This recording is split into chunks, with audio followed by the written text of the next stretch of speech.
Ya Tuhan, terima kasih hari ini kami boleh bersama-sama lagi mendengar atau berkesempatan mendengar firman Tuhan.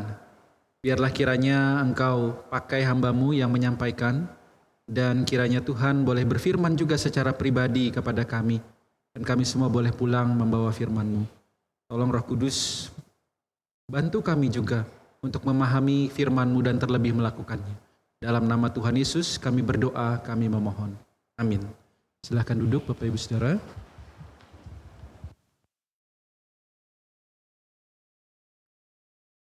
Ya, bersyukur ya pagi hari ini kembali kita boleh bersama-sama untuk mendengarkan firman Tuhan. Masih dalam rangkaian kita nyanyian iman ya tentang pujian. Tapi tentu yang saya maksudkan atau kami hamba Tuhan maksudkan bukanlah pujian ini menjadi dasar kita, tetapi dari pujian itu, setiap puji-pujian kita itu didasarkan pada firman Tuhan. Dan firman Tuhan itulah yang menginspirasi lagu-lagu yang kita nyanyikan di gereja, saudara ya. Jadi yang membedakan mungkin lagu-lagu yang kita nyanyikan di gereja mungkin dengan lagu-lagu di luar adalah lagu-lagu yang kita nyanyikan itu berisi pengajaran-pengajaran firman Tuhan. Sehingga setiap kali kita menyanyikannya, kita beroleh pengajaran firman Tuhan. Karena itu pernah ada jemaat yang tanya ya, kok nggak semua lagu baru itu masuk di kita? Karena setiap lagu baru juga perlu difilter ya, apakah lagu itu ajarannya benar atau sesuai dengan firman Tuhan atau tidak. Kita bersyukur ada tim yang mengerjakan itu untuk memastikan paling tidak lagu-lagu kita sesuai dengan dasar firman Tuhan. Nah, hari ini tema kita adalah kirimlah terangmu. Saya undang saudara membaca dasar firman Tuhan dari Kisah Rasul 16 ayat 9 sampai 10.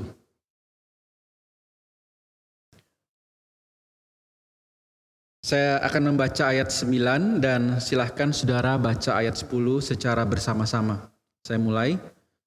Pada malam harinya tampaklah oleh Paulus suatu penglihatan.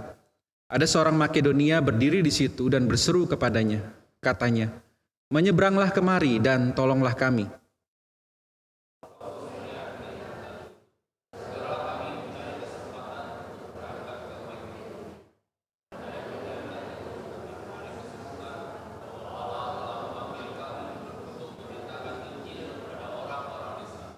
Demikian firman Tuhan.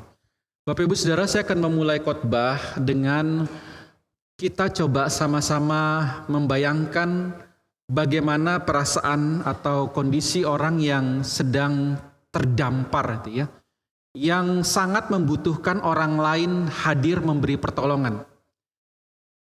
Nah, saya coba cari-cari apa kira-kira yang bisa menggambarkan perasaan seseorang yang berharap sekali ada orang datang. Nah, saya ketemu saudara ya film Castaway. Di film itu saudara ya, kalau yang lama-lama mungkin tahu gitu ya.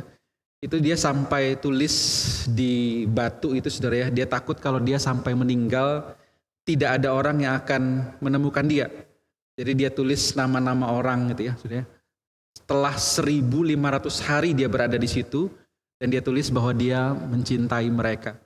Karena dia takut dia tidak bisa lagi menyatakan cinta itu kepada orang-orang yang dia harapkan datang menolongnya. Atau paling tidak mengetahui di mana dia berada. Tapi saya coba cari-cari ternyata ini film bukan berdasarkan kisah nyata ya. Namun diinspirasi dari sebuah kisah yang ada dalam catatan sejarah Prancis.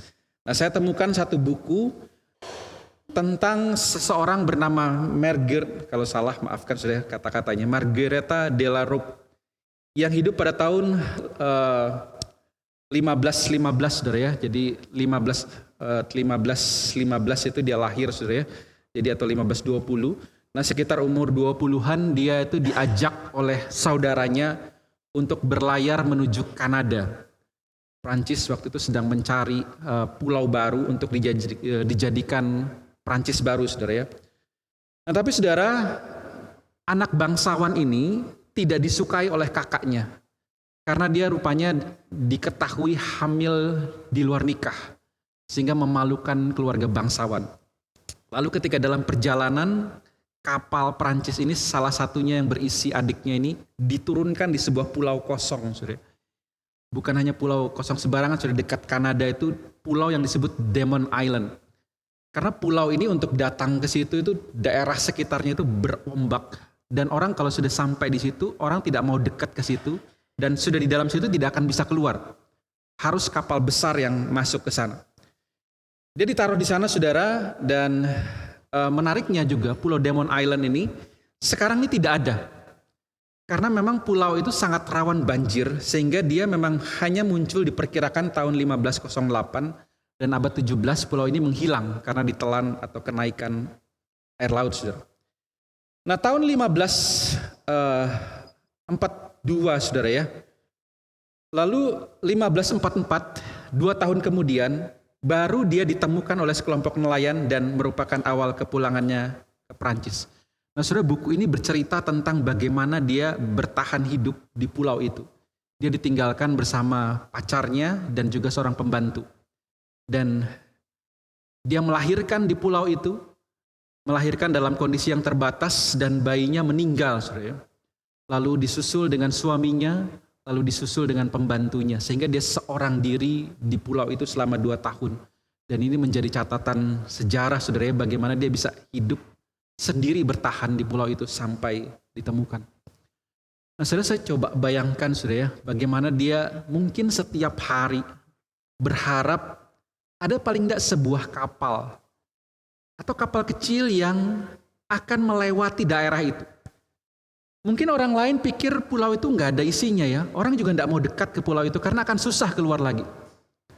Tapi di hari itu, tahun kedua kira-kira, saudara ya, dia mungkin melihat ada sekelompok kapal nelayan dan dia berteriak, saudara, memohon agar kapal-kapal itu masuk ke pulau itu. Dan hari itu teriakannya didengar, saudara. Dan dia diselamatkan. Setelah 2 tahun dia bertahan hidup. Saudara, apa yang saya mau coba tarik dari kisah ini ke dalam firman Tuhan hari ini, saudara? Hari ini, saudara, bukankah banyak orang pula yang terperangkap dalam kegelapan hidup, saudara? Mungkin bukan terperangkap di sebuah pulau dan tidak bisa keluar. Tapi mungkin orang yang terperangkap dalam kesulitan atau pergumulan kehidupan. Atau bahkan pergumulan hidup yang terpenting, yaitu keselamatan jiwanya. Mereka ini adalah orang-orang yang membutuhkan terang, membutuhkan pengharapan.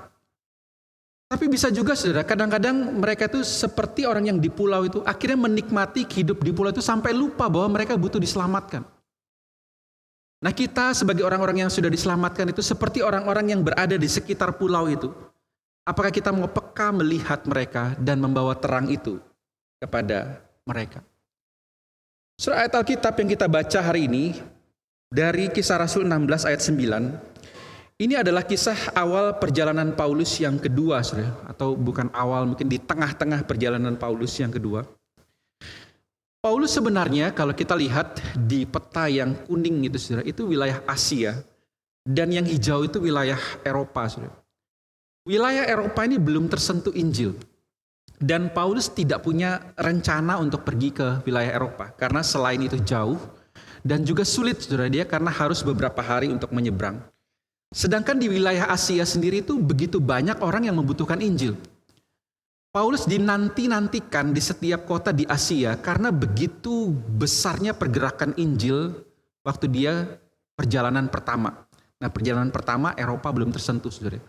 Nah, ketika perjalanan kedua di tengah jalan, ketika Paulus sampai di kota Troas itulah, di sana dia mendapatkan satu penglihatan. Dia melihat ada seorang Makedonia berdiri di situ dan berseru kepadanya, katanya, menyeberanglah kemari dan tolonglah kami. Saudara, tentu ini bukan Paulus, saudara? Ini bukan orang Makedonia itu sendiri yang berteriak, saudara. Tapi ini adalah satu gambaran jeritan jiwa seseorang yang membutuhkan Injil. Kadang-kadang, saudara, jeritan pertolongan itu tidak perlu terucapkan di mulut seseorang. Tapi jeritan jiwa seseorang itu bisa sampai kepada Tuhan dan Tuhan memberitahukannya kepada kita. Pertanyaannya, apakah kita peka dengan jeritan jiwa orang lain yang membutuhkan pertolongan? Nah, saudara, kisah perjalanan kedua Paulus ini menginspirasi lagu pujian yang sangat terkenal, saudara ya. KPPK 369 yang berjudul Send the Light atau Kirimlah Terang. Nah, nanti kita akan nyanyikan bersama, saudara ya. Lagu ini, saudara, diciptakan oleh Charles Gabriel pada tahun 1890, seorang berkebangsaan Amerika yang isinya mengajak setiap orang percaya berpartisipasi dalam misi Allah. Seperti Paulus, saudara, yang rindu memberitakan Injil ke tempat-tempat yang belum terjangkau Injil, ke tempat orang-orang yang membutuhkan terang Kristus. Nah, di sana saya tampilkan dua teks, saudara ya. Kalau terlalu kecil, mohon maaf, saudara ya. Tapi terkadang memang terjemahan dari Inggris ke Indonesia itu karena menyesuaikan nada, ada beberapa kalimat yang sebenarnya baik, tapi dipotong, saudara ya. Sambil contoh, saudara ya. Misalnya bait kedua, di sana dikatakan, kita telah mendengar panggilan Makedonia hari ini. Saudara, lagu ini sudah menafsirkan bahwa panggilan Makedonia itu bukan hanya terjadi pada masa Paulus, tapi bahkan pada kita hari ini, yaitu mengirimkan terang.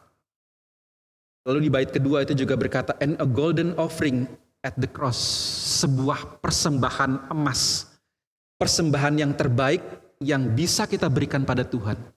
Itu adalah persembahan jiwa yang membawa seseorang yang jiwanya hancur dan kehilangan arah itu datang kepada Tuhan. Itu adalah persembahan terbaik di salib, di kayu salib. Karena salib Kristus itu bertujuan untuk menyelamatkan jiwa. Sehingga kalau kita ingin membawa persembahan terbaik adalah membawa orang yang membutuhkan Kristus. Nah, kalau di terjemahan dituliskan kehadapan salib, serahkan dirimu, saudara.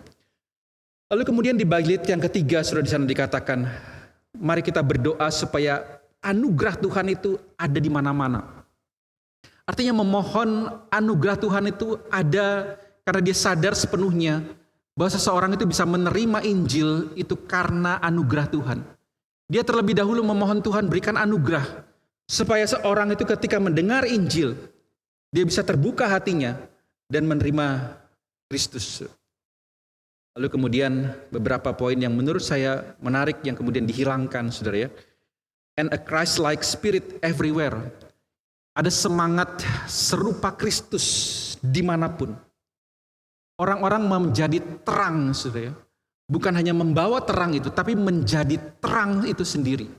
Serupa Kristus itu dimanapun ditemukan.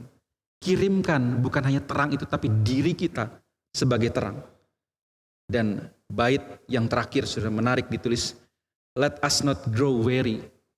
Jangan kita menjadi lelah karena ini pekerjaan kasih. Atau diterjemahkan dengan penuh kasih kita beritakan. Let us gather jewels. Mari kita mengumpulkan permata untuk crown above, mahkota kemuliaan di kerajaan sorga. Sebuah lagu yang ketika ini diciptakan begitu gencar-gencarnya misionaris dikirimkan ke seluruh dunia. Memberi semangat kepada mereka yang pergi. Tapi yang tidak pergi juga mendukung mereka dengan menyanyikan pujian ini. Mendukung mereka dalam doa. Mendukung mereka dalam dana. Dan bagi mereka yang dapat pergi, mereka memberikan diri untuk diutus. Untuk menjadi terang di tengah-tengah dunia ini. Nah, saudara, kisah Paulus ini menginspirasi sampai mengeluarkan kalimat-kalimat ini, saudara.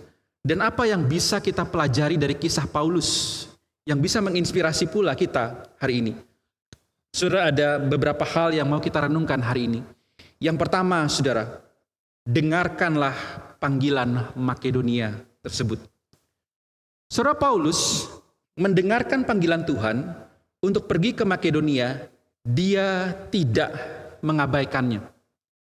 Saudara, panggilan Makedonia itu berbunyi, menyeberanglah kemari dan tolonglah kami. Ayat ke-9. Lalu saudara, apa yang Paulus lakukan? Dia meresponinya dengan mengambil sikap begini, saudara. Segeralah kami mencari kesempatan untuk berangkat ke Makedonia. Karena dari penglihatan itu kami menarik kesimpulan bahwa Allah telah memanggil kami untuk memberitakan Injil kepada orang-orang di sana. Saudara, apa yang dialami Paulus ini boleh kita sebut penglihatan atau mungkin kita sebut mimpi, saudara ya. Atau mungkin kadang-kadang orang sebut sekarang itu firasat, bisa juga saudara. Tapi gambaran yang paling dekat mungkin saudara, dia betul-betul melihat satu gambaran orang itu terlihat di depan dia.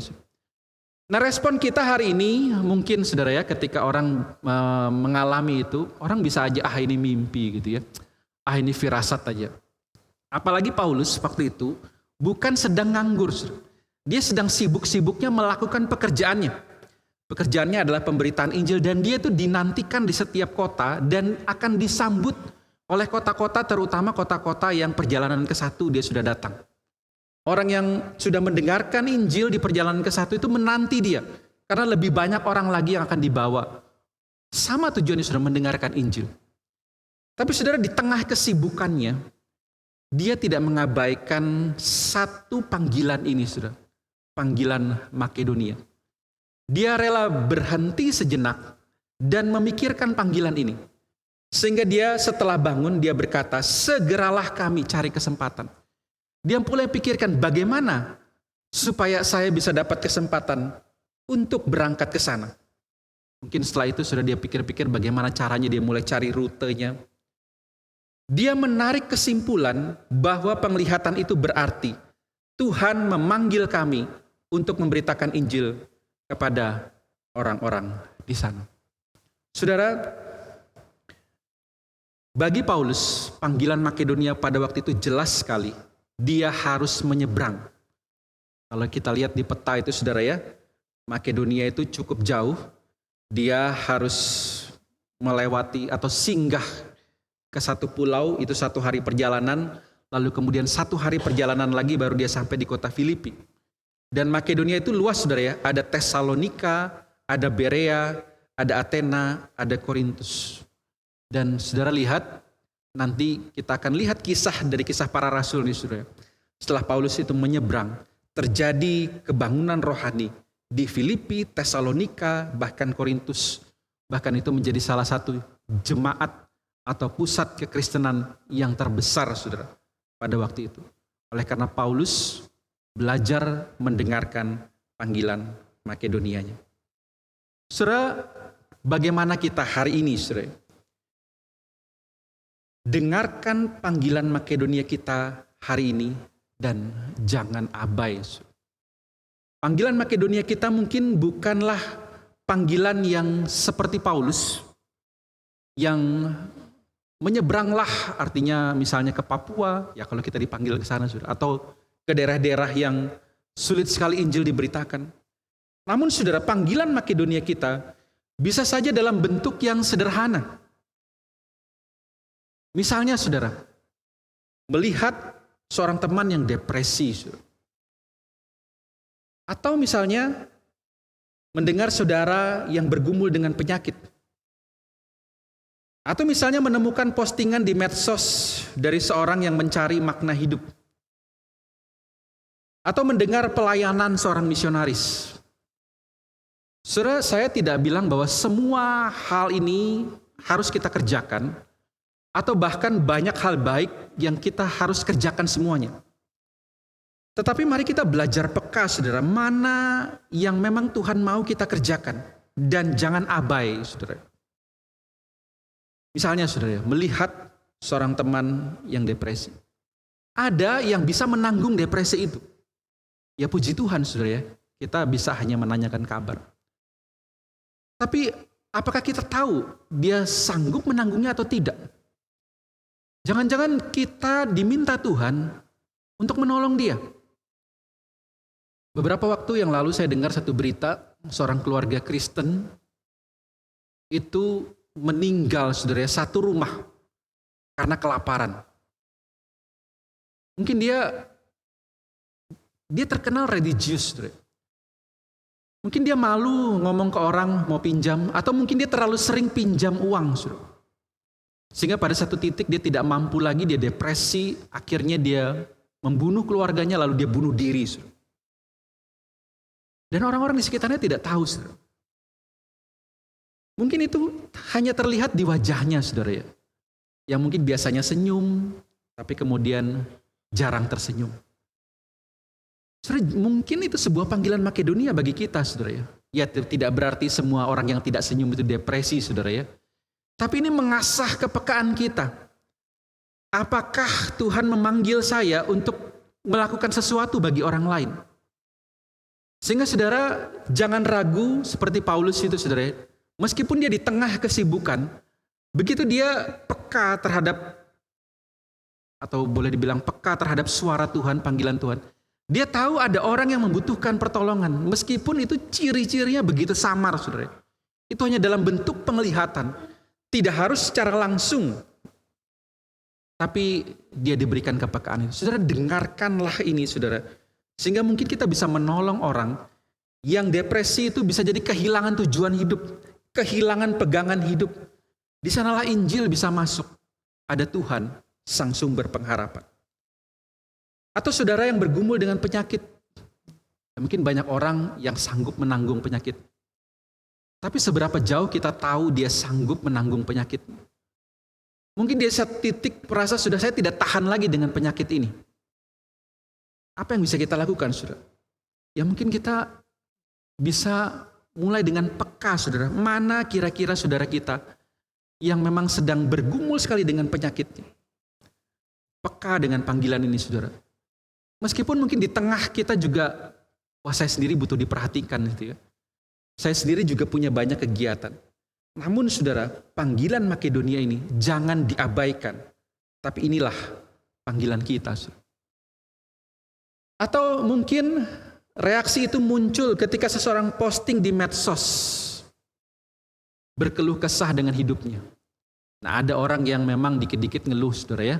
Sebenarnya tidak seberapa, tapi senang aja, saudara. Nah ini ya lain cerita, saudara.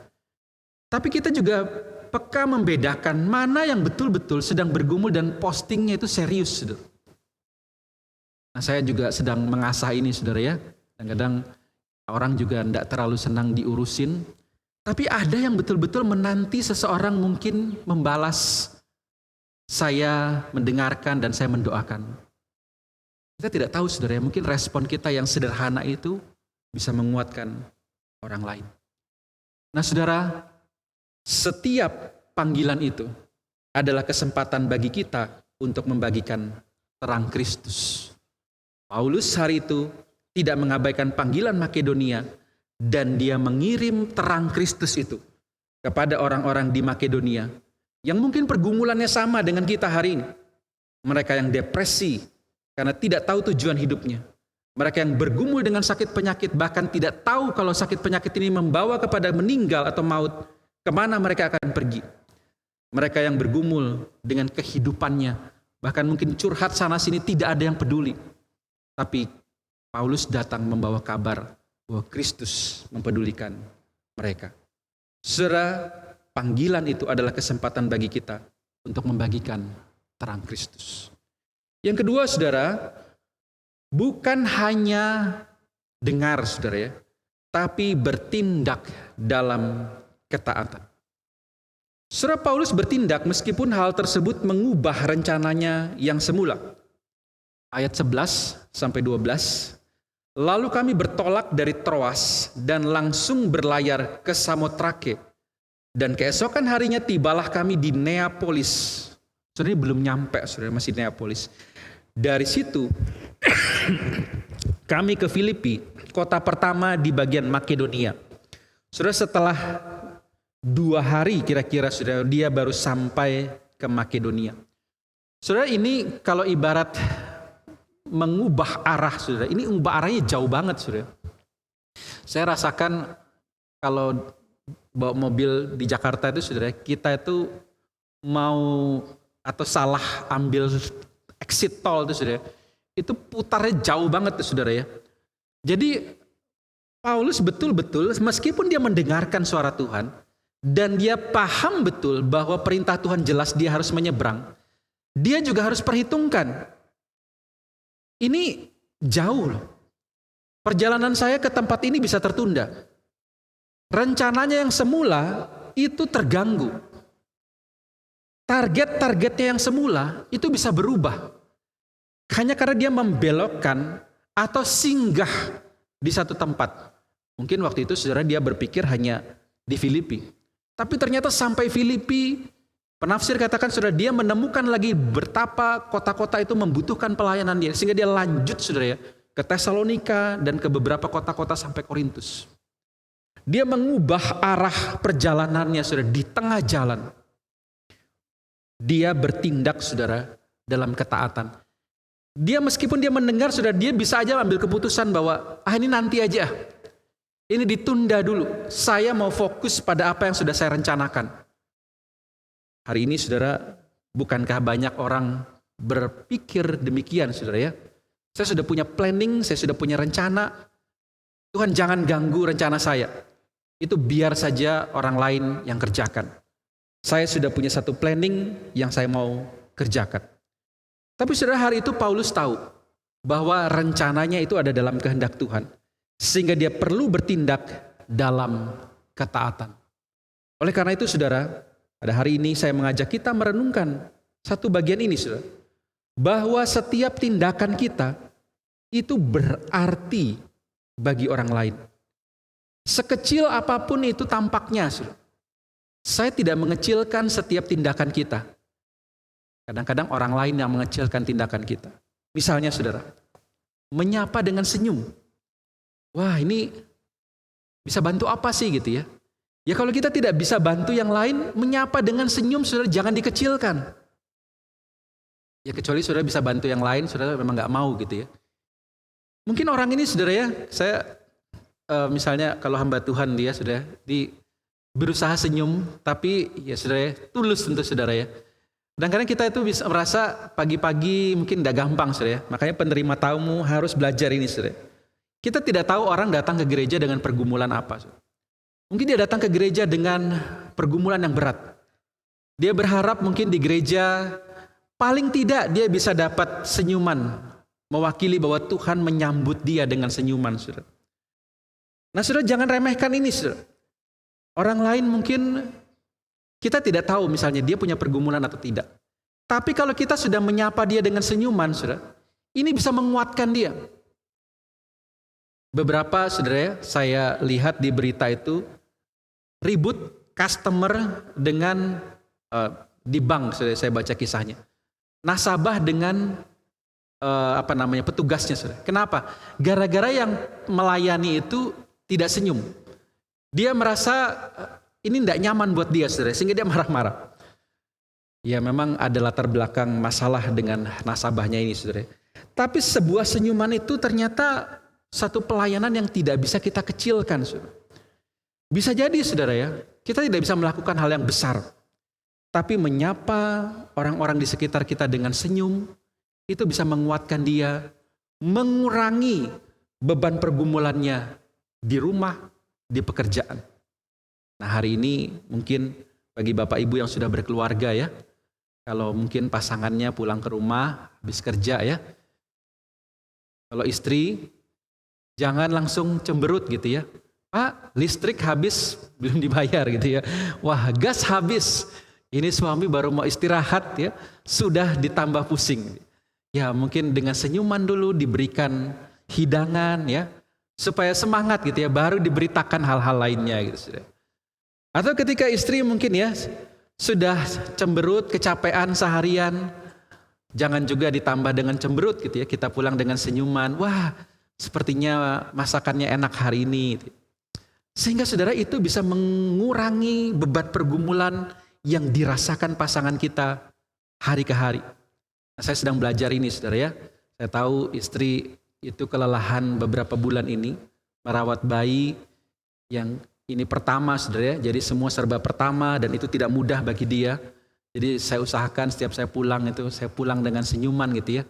Kalau saya ingat saya sempat saya bawakan makanan kesukaan dia atau snack kesukaan dia. Sehingga ketika saya pulang bukan hanya anaknya yang senang gitu ya, tapi mamanya juga senang gitu. Nah ini bisa menolong orang lain saudara ya. Atau mendengarkan dengan tulus. Bukan hanya kita paham bahwa orang lain butuh pertolongan, tapi ada tindakan nyata, sekecil apapun itu tampaknya. Saudara mendengarkan dengan tulus, bukan hanya nanya apa kabar, tapi habis itu dia cerita tidak didengarkan saudara ya. Wah ini kadang-kadang basa-basi aja saudara, nanya kabar. Tapi begitu dia bilang misalnya, wah kabar saya not so good gitu ya. Nah ini kesempatan saudara, dengarkan. Nah kadang-kadang memang nggak gampangnya saudara ya.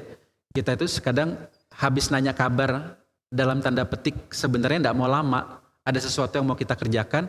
Tapi ini langsung bilang not so good. Nah ini kita harus dilematis saudara ya, antara tunggu sebentar mendengarkan dia dan bertanya, ada yang mau diceritakan atau ada yang mau didoakan. Nah saudara, inilah kepekaan kita saudara, mau bertindak secara nyata bahwa seseorang ini lebih membutuhkan bantuan kita. Bisa jadi saudara, itu tindakan seperti seorang Makedonia yang memanggil dengan penuh pengharapan, mendengarkan dengan tulus adalah tindakan nyata saudara bagi kita, bagi orang lain. Menawarkan bantuan saudara, ya bukan hanya mendengarkan dengan tulus. Kalau kita punya solusi, kita tawarkan bantuan. Mungkin bukan kita yang membantu, tapi kita bisa menawarkan atau memberikan solusi-solusi yang terbaik. Atau bahkan saudara, mendoakan dengan setia. Saya mungkin tidak bisa bantu, saya mungkin tidak punya solusi dari masalahmu yang saya pikir saya tidak tahu problem, tapi saya mau mendoakan dengan setia. Setiap hari misalnya. Atau dalam doa pribadi saya, sampai engkau bisa melalui masalah ini. Saudara, jangan kecilkan tindakan ini saudara. Begitu banyak orang ditolong dengan doa.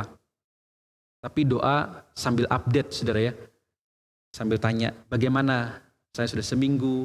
Kadang-kadang kita doa itu juga tidak update saudara ya. Orang ini masih ada dalam masalahnya atau sudah lepas dari masalahnya. Doakan dengan setia. Atau mengunjungi mereka yang bergumul. Kita tahu sedang dalam masalah.